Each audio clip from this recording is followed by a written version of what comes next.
It's the Playhouse Podcast with Kat and JJ.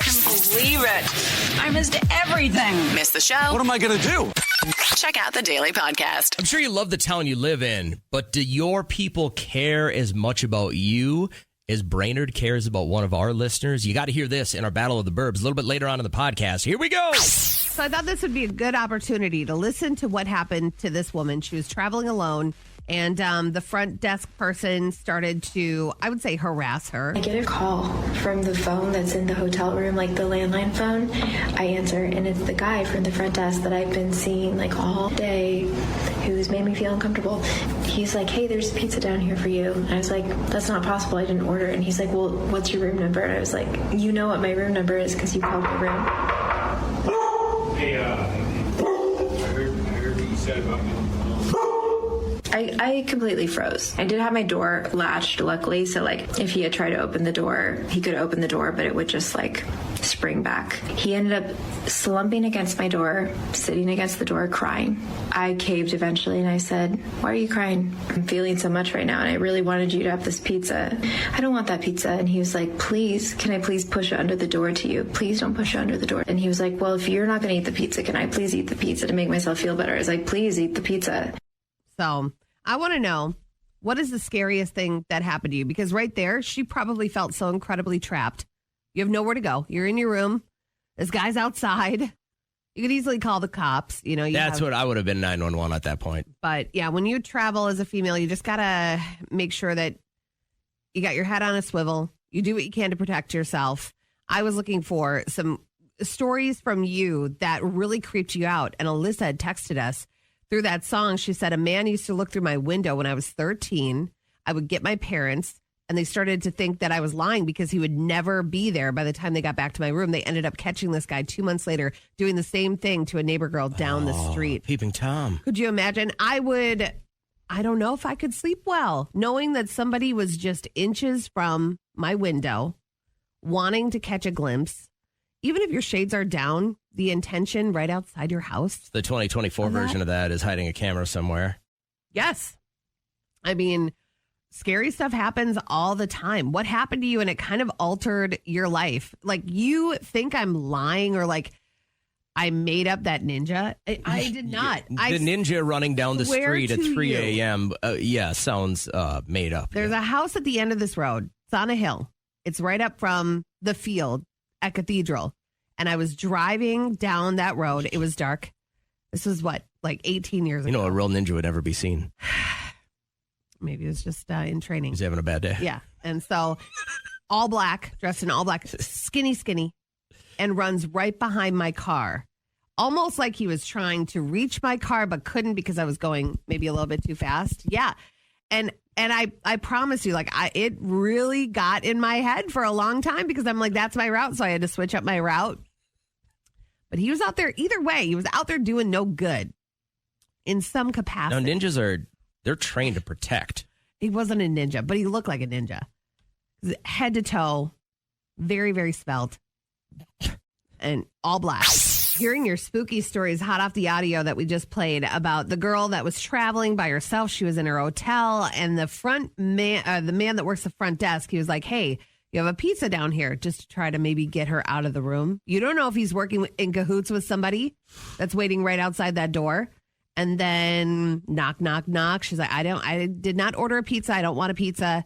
And then he ends up going up to her room, crying outside the door. The door saying, I'm just going through a lot now. Yeah, open the door. Yeah, that's what I want to open the door to. But I'm not going to say this name because I don't know if she wants us to use this name, but she had just texted. I had a former coworker who began to stalk me after he got fired for harassing me. I ended up getting a restraining order against him, and then he tried to sexually assault me in retaliation. I whopped him with a chair. Jeez.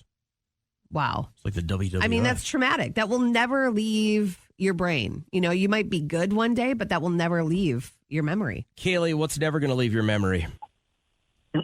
So I got a text one day from a mutual friend of me and my exes, and it was a video of my ex carrying a knife to my bedroom.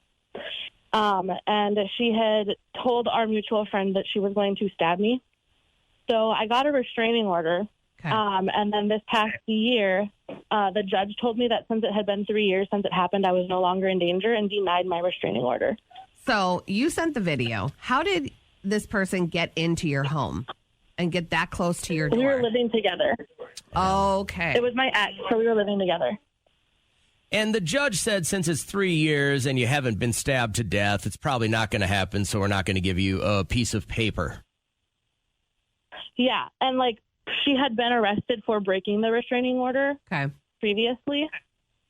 But they were like, no, you're fine. You're safe. It's okay. Yeah, that video was quite disturbing that you sent us. That was very eerie. It was something that you'd see on Dateline if you were to be watching. Yeah, once they go through everyone's phones after somebody's dead. Now, where is this person right now? Is the restraining order necessary? I mean, have you had contact? They live, her and her new girlfriend live like 4 blocks from me. Why? So on a daily Why? walk, you could see this person that decided to send a homemade movie carrying a knife into your room to kill you. You could see that person. Yeah, I see them often. Can you move? I know that you don't want to like give in to terrorism, but can you move? I mean, we just bought the house that we're living in, me and my wife. Oh But my gosh. I don't know. I have a pit bull mix guard dog. Well, that's at a good home, start. so. What when you were with this other woman, the one that went nutso on you, what was appealing about her to you? Well, when I first met her, we were in college and she was a nursing student, and then she started cheating on me and doing cocaine Okay. That'll do it. and stopped taking her meds. So it just all went downhill very fast. Oof, that's a heavy dose of getting off path, huh? You know, I would think if I had a video like this, those lifetime restraining orders could be put into place. Why not? Like, you don't want these people to ever come back together. There are so many fish in the sea. As a judge, I'd say, you guys don't need to see each other again. My biggest question is, for a judge, issuing another restraining order, I mean, is that an exceptional feat? Like, it sounds to me like it's a little bit of processed paperwork, right? Am I missing something here? Nope, I don't think so. Why you wouldn't issue one if somebody even had the smallest amount of danger surrounding them boggles my mind. Very strange. Yeah, I also have a couple voicemails that she left me where she was screaming at me and threatening, pictures of bruises and stuff that she left on me, pictures of holes she put in our walls. Do you arm yourself? I mean, yeah, besides your pit bull, do you carry a gun? No. Have you considered it? I mean, just on surface level, I would be like, if this was my daughter, I would encourage her to be armed at all times. I have considered it. I just haven't really gotten to that step yet. Please go do it today. Sign up for a class. Take some. And you got to do what you want to do. I would hate to hear somebody say, "Hey, remember Kaylee? She called your show 6 weeks ago, and then something really bad went down." I would just listen. Arm yourself. Just find a way. Yeah. This is spooky. If you guys, and thanks for the video and thanks for the call. We appreciate you being transparent with us. Have a good morning. Yeah, you too. She sent us this video, guys, and we watched it during that last song, and I was like, "This is."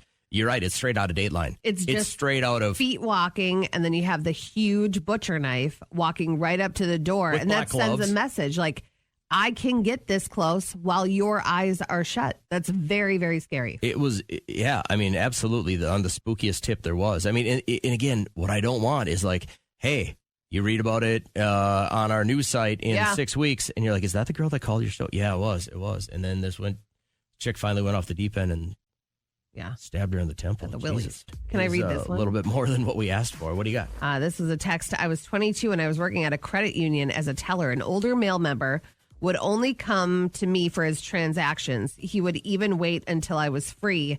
Somehow he found out my birthday and made me a pie one year. What? And then a year later, after I quit for 9 months, called my parents' home phone and left me a happy birthday message.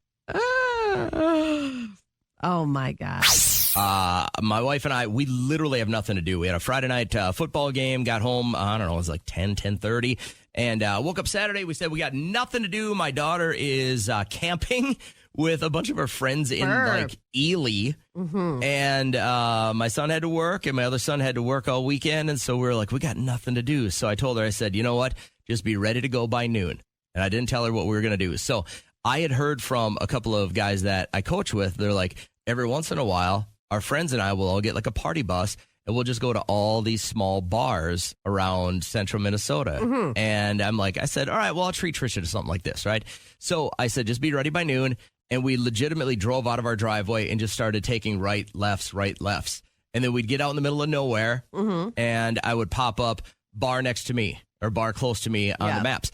And it was taking us to all these little bars. So she'd have a beer or a cocktail, and we'd go, where we're going to go next. And we get like a little appetizer and stuff like that. Well, eventually kind of led us back home, and we walk in to the Shady's that's right next to our place, and I hear, JJ! Oh, my God. And I'm like, what? And my wife turns around. Do you remember a promotions assistant from 17 years ago named Savannah? Yes. So do I, right? Okay. Sometimes we'll have people that join our staff, whether they're just out to help us on like live on location breaks or whether they're doing stuff behind the scenes. A lot of times we get college kids as interns that do that stuff as well.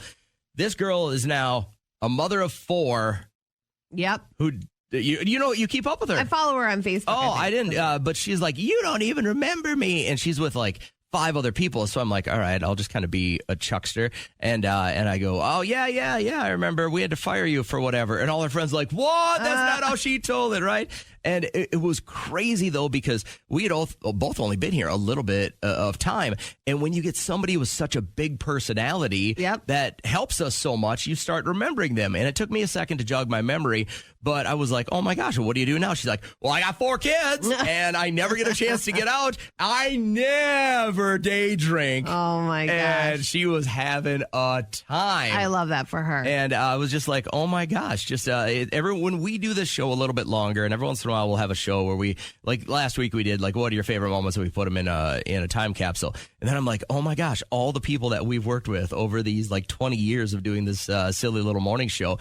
But she was like, happy, just, oh my God, do you remember this? And I was on this like, broadcast, no. and I was on this fun bus, and we went to this concert, and I'm like, I hate to tell you, but I don't remember any of that stuff. You know what still surprises me is Rachel, who used to be the couch surfer, and her parents. She was our intern for a while, owned right? the hardware mortuary. Store. No, she worked with dead people. Her parents also owned the hardware store, didn't they? No, they didn't. No? In Cold Spring. Don't you remember her? She would work with dead people, and we would just have so many questions for her. And she was like kind of a dark personality, but now she's like this like bright mom with 2 kids. They have a pool in the back of the house, and I'm like, I don't have a pool in my house. But it was just that weird, like 17 years ago. Like you remember some of your high school friends, you remember some of your college friends. The people you worked with, though, like 20 years ago, it's just weird that was a whole nother life for her. It was a lifetime ago. But that's still my life right now. You know what I mean? Like, we're bringing in these interns. We're getting to know them on our live broadcasts and stuff like that. Do you ever think or wonder if they think, like, oh, they're still doing that show? You know what I mean? Like, I think that way sometimes because, I had somebody this weekend say, oh, my God, I used to listen to you, like when they were back from in town or whatever. And they said, oh, yeah, when I was growing up and I was high school and I was in college, I used to listen to you all the time. What are you doing now? And I said, the morning show on KCLD. And they're like, really? Wait, and I was you haven't, like, you're cute. going to the same job that you've been going to for 20 years. But I just thought it was just a great little flashback to like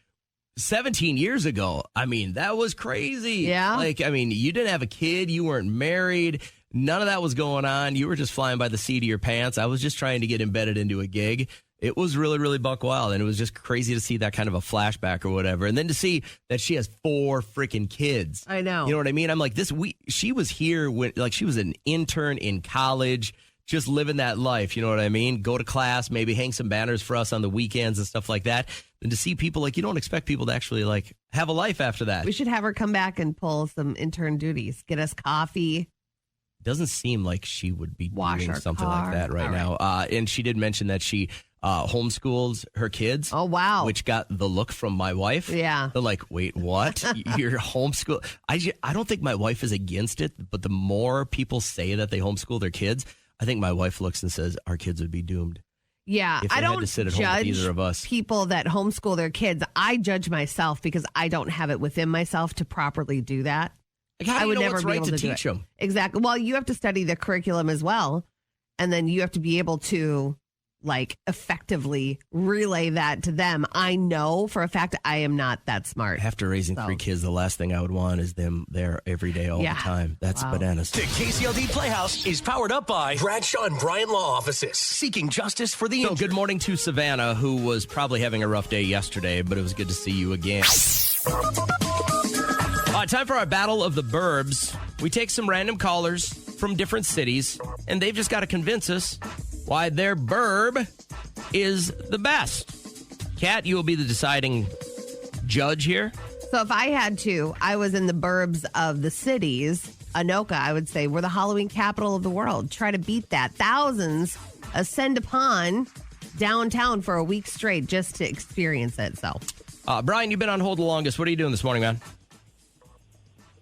Just got done dropping the kids off at the bus stop, but I would say anyone that waits 10 minutes to represent their city I love this guy, Brian. What's good? What's good about Brainerd that we don't know about, man? Why would you want to be the best of the burbs? Number one is, I can only speak from my experience, but when I was coming out of addiction, I had the whole community rallying around me, right? Wow. It wasn't just about locking me up, but about rebuilding my family, from the support from social services to even being into the drug court program, and now supporting me as I come off from disability into leading and the executive director of a nonprofit in the area serving youth who are also in trouble. This community supports its people in a way that I don't have enough time to share, but people have worth and value. This isn't just some place that we live. This is a home. That's the people that come here amazing. are part of a home. Wow. I love that. And you are like the picture of what we want for people that are rehabbing from drugs or alcohol addictions. You know, things I know I personally just want to see somebody successful and go back and thrive with their family. And it looks like you're doing all that. Brian, did you grow up in that area? I mean, did you knew that these were these kind of people before this all went down, or was this a little bit of a shock to you when you were kind of coming through your addiction? It was a shock to me. I expected to be judged and criticized, and instead, the same officers that want to arrest me, the same county attorneys that prosecuted me, are now on my team with the organization at Elite. I love that. There's a reason why there's a reason why Crow Wing County is Minnesota's favorite place, right? It's because the people that live here are that. This is what Battle of the Burbs is all about. Okay, hang on, Brian. Great story. That one's going to be tough to beat. How's Dylan doing this morning? Nothing much. How about you? We're doing well, thank you. This is going to be a tough one to beat. Dylan representing Waite Park this morning in our Battle of the Burbs. Why is Waite Park the best? Well, that's going to be a hard one to beat because Waite Park's not that good. But wow, they're listening. Okay, go ahead. What's great about Waite Park for you? I would say really kind of just know everyone in your neighborhood, good or bad. Just all the neighbors kind of get together for certain things. Okay, little block parties it's and like stuff. Yeah. Oh, what do you provide? Waite Park Day isn't being there, having fun of the neighborhood. just being myself. I'm just the guy hanging out, but I sure love it here. All right, Dylan, hang on a quick second. I appreciate it. And everybody knows Eli. Eli, what's good, man? How are you? Not bad. Doing well. Good. Now, you're calling to represent Foley, which I get, and you call every morning, which we get. And why is Foley the place to be, Eli? Man, it's just community. If you're down, these people will, without a doubt, pick you up. Falcon Pride, huh? They will treat you like a sibling. Now, Eli, you're a senior in high school there at Foley High School, and you're planning on going off to college somewhere. Will you come back to Foley to raise your family one day? Do you want to move back, or are you just done with it? I believe it or not, I've planned a lot for this. Uh-huh. I haven't planned like what to do where, but I have thought about it. I am going to stay around Foley. Okay, right. Nice. So much. Well, keep checking in. I'll get you JJ's cell phone, by the way, because he wants. Well, I'm going to give Kat's cell phone out over the air here in a couple of minutes, so it's everybody will have that. You can call or text her anytime. All right, hang on a second, Eli. We appreciate you checking in. Kat, I think I know who's going to win this, but. Yeah. Who wins the Battle of the Burbs this morning? I got to say Brainerd, because that is one success story that hopefully will encourage other counties to do the same, to rally behind people, because, I know cops make that joke, I don't want to ever see you again, I'm sure you're a nice person, but I don't want to see you again. Brian, this was such an inspiring story, man. Hey, I want to ask you just a couple more questions about this whole thing. And did you say you were from that area? You grew up there? Yeah, I grew up over in Crosby, moved over to Brainerd. We're all kind of smashed together within 15, 20 miles of each other, but yeah. Well, do you know Jody Fisher? Jody Fisher just texted, I live in Brainerd. I have goosebumps. Oh, those are the only two people that live in Brainerd. Yeah. No, you know what was great about this story is that, like, everybody thinks of the Brainerd Lakes area, right? You want to get away for the weekend in the summer. You want to go to somebody's cabin, yada, yada, yada. But, like, this is a completely different light you showing on that community. And I'm going to assume that when you were at your lowest low, you'd have never thought these people would be so good to you.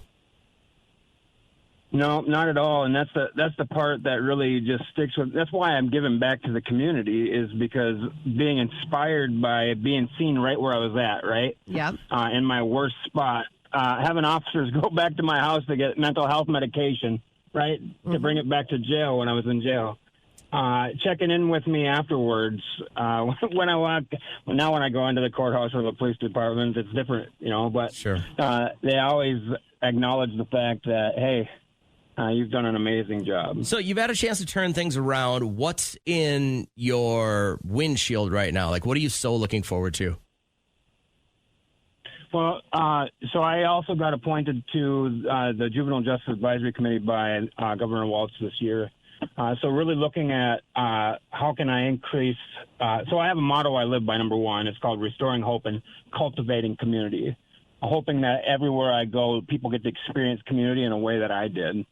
And the second thing is that I would leave for all the people, all the listeners, is something that I learned. I can fill in the blank. My whole life I thought I couldn't. So if people are listening, whatever it is that they think they'd like to do or they'd hope to do, I want them to know today that they can. Dude, inspiring, motivational, man. I'm so glad you came on the show today. That's amazing.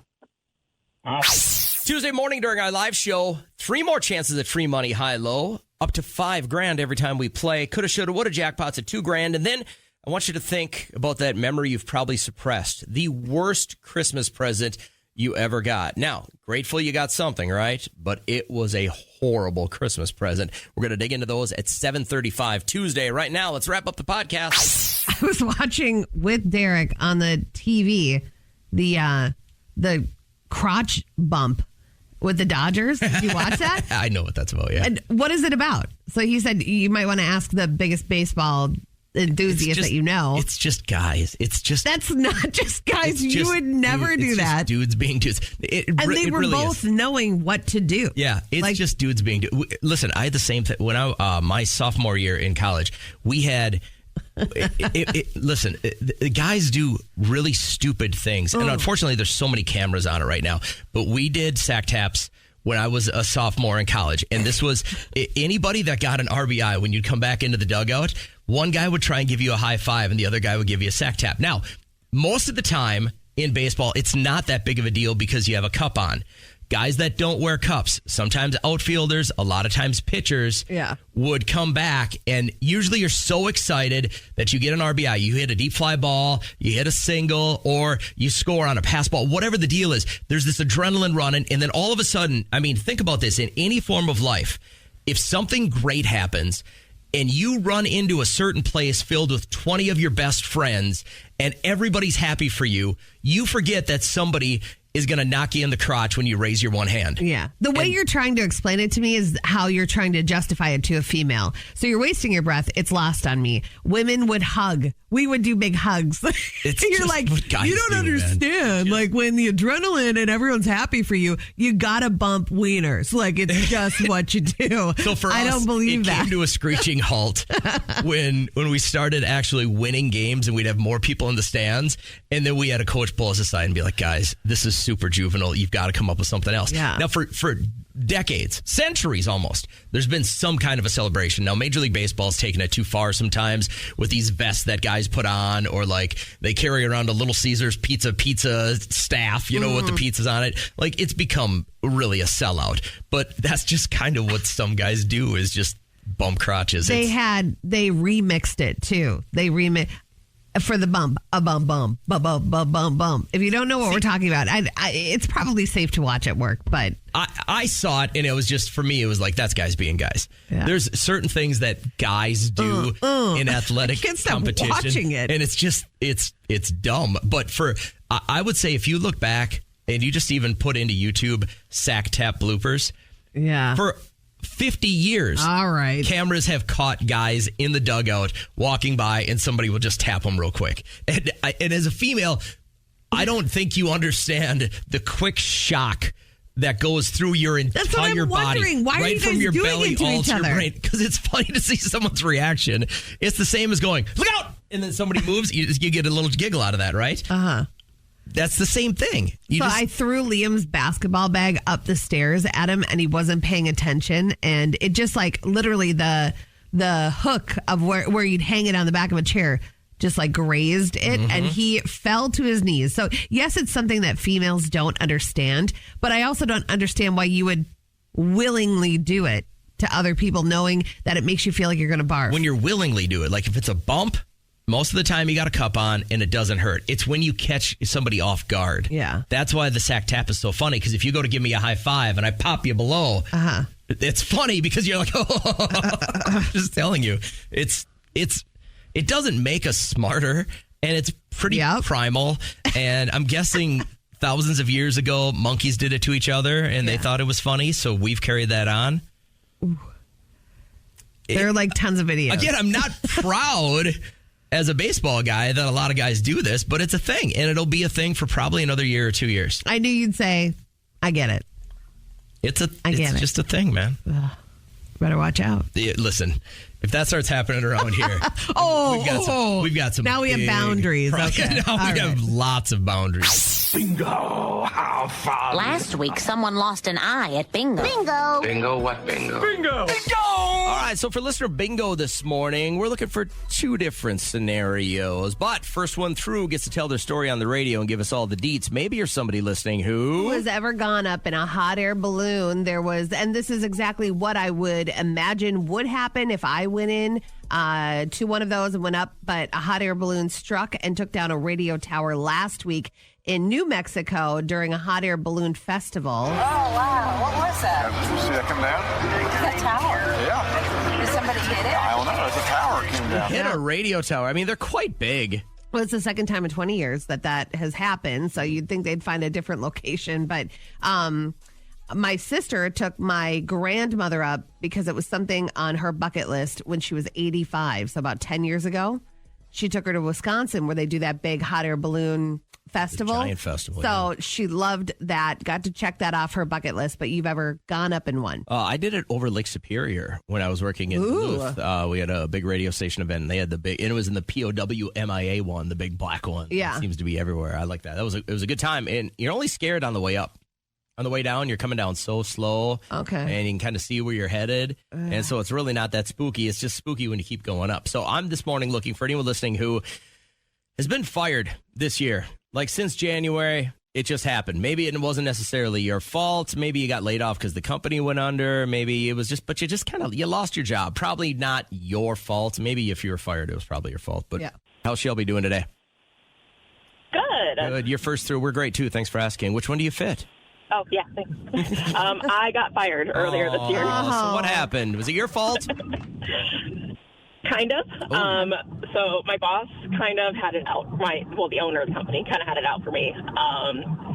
So it was weird. Like a year before I got fired, him and I got into the break room. He called me in. We were extremely short-staffed, and he had unrealistic expectations of what he wanted us to do. Yeah. So he called me in saying that I wasn't doing what I was supposed to be doing. I shot back that we're short-staffed, that how do you want me to do all this when we're short-staffed? And he's like, well, you can bring work home or come in on your day off. And I'm like, I'm like, absolutely not. Right. And he's like, oh, well, you just don't want to work. And I'm just like, well, I don't need this job. Like, my husband makes more money than necessary. Like, I don't need to work. I'm here because I want to be. Like, if I didn't want to work, I could leave right now. So, hey, let me rewind that real quick. What was the appeal of this job then? Was it your coworkers? Was it just fulfilling to get something done throughout the day? Was it, just making sure that you used your degree? What was it? I'm not made to be a stay-at-home mom. Okay, fair enough. I get that. I just needed to get out of my house. So he did not like that answer. Had it out for me ever since, and then randomly called me. Didn't even call me into the office. Stopped me in the parking lot. Now, do you ever have contact with your coworkers that you left behind? Do they ever say, like, things are, we're struggling without you, or he's made comments like, I wish she was here, or anything like that?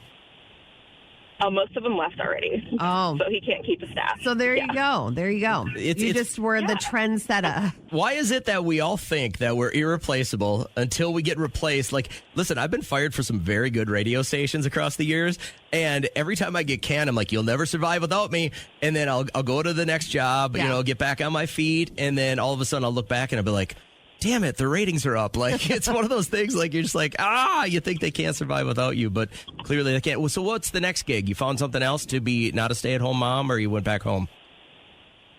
No, I am doing something else now, and I'm making more money. So and happier? It was a blessing in disguise. Yeah, oh, yeah.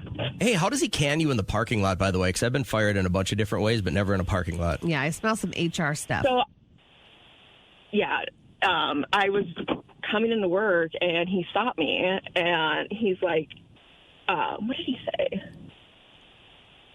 I don't know. I don't remember exactly what he said, but I remember it sounding more like a breakup and getting fired. Yeah, it's not you. It's me. We can't have you work here anymore. Wow. All right. Well, I'm glad that you... And then, and you just got back in your car and went home. Yep, I'm just like, okay, bye. Yeah. Isn't that the easiest? Like, I've had one of those too, where they're like, we're going to let you go. And I'm like, all right, don't do me any favors. Sounds good. And then they hand you a fat check with your severance, and you're like, let's go. I got all this money in my pocket. Let's do it. All right. Hey, I know, he handed me all my stuff, and I'm like, yep, bye, thanks. Good. That's how they've been thinking about it for a long time if they got all your stuff boxed up for you already, All right, good stuff, Shelby. Thanks for sharing with us. I hope you have a great day. Yep, you too. Take Bye. care. What was the moment you knew he was your guy, Kat? He being Derek. Yeah. My husband. I would say when he would just offer to come hang out with me, like I was off a terrible relationship and I just wanted to like watch movies and just hang out. And he was like, yeah, cool. Let's do it. He'd bring over some wings. That's how heart. You knew he was the guy. That's all what's up. right, he brought you some food. But he's just an overall, just like a kind person. And, when you're not used to that, I've had great exes. Like I've dated really, really nice people. This was the one that spoiled the pot. You know what I mean? And I'm like, I don't want to deal with that again. And I haven't. So that's good. I was thinking about it this weekend, and I remember my wife and I, we were just out, and she said, when did you know? And I was like, what? Like she was the she one. had her fourth cocktail, and she's like, when did you know? Tell me all the stuff you love about me. And I said, well, it was pretty easy because I was working this crap radio job just outside of Des Moines, Iowa, and my wife had a killer job working for Prince. Mm-hmm. And it was very clear that she should have went the other way, that I was going to be pretty much a loser my entire life, and that she had a whole lot going for her. But I remember it was a Friday afternoon. I'm at my crap radio job that I hated. I was just praying to get fired. And she had called the studio and said, hey, I'm on my way down. And I was living like 5 hours away. Yeah.